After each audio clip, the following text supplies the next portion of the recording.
আসসালামু আলাইকুম ওয়া রাহমাতুল্লাহ। দেখুন, এটাই জামালপুর সদর উপজেলার ৬ নং নরুন্দি ইউনিয়নের ৬ নং ওয়ার্ডের আড়ালিয়া দাপনসরের সংযুক্ত সড়ক। এই রাস্তা দিয়ে প্রতিদিন হাজারো মানুষ যাতায়াত করে, কিন্তু এখন অবস্থা এমন, একটি যানবাহনও চলতে পারে না, পায়ে হেঁটে চলাও কষ্টকর। প্রতিটি ধাপে কাদা, গর্ত আর কর্দমাক্ত অবস্থা, মানুষ চরম দুর্ভোগে আছে। স্কুল ও মাদ্রাসার ছাত্রছাত্রীরা এই রাস্তা দিয়ে সময় মতো স্কুলে পৌঁছাতে পারে না।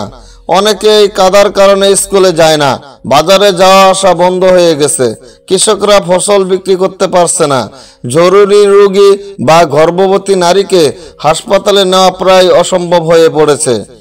বছরের পর বছর ধরে শুধু শুনে আসছি 10 দিনের মধ্যে হবে, 5 দিনের মধ্যে হবে, 15 দিনের মধ্যে পাকা হবে, কিন্তু বাস্তবে কিছুই হয়নি। এখন গ্রামের মানুষের মনে একটাই প্রশ্ন, এই রাস্তা কি আসলেই হবে, নাকি আমরা শুধু প্রতিশ্রুতি শুনে যাব? তাই আজ আমরা এই ভিডিওর মাধ্যমে স্থায়ী সরকার, প্রকৌশল অধিদপ্তর, এলজিইডি, জামালপুর সদর উপজেলা নির্বাহী কর্মকর্তা, ইউনো এবং জামালপুর জেলা প্রশাসক ডিসি মহোদয়ের কাছে সরাসরি আবেদন করছি, দয়া করে আর অবহেলা করবেন না।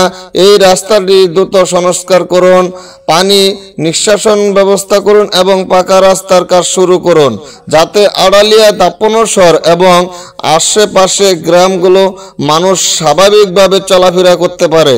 এটা শুধু একটি রাস্তা নয়, এটা হাজারো মানুষের জীবন, শিক্ষা, চিকিৎসা ও জীবিকার পথ।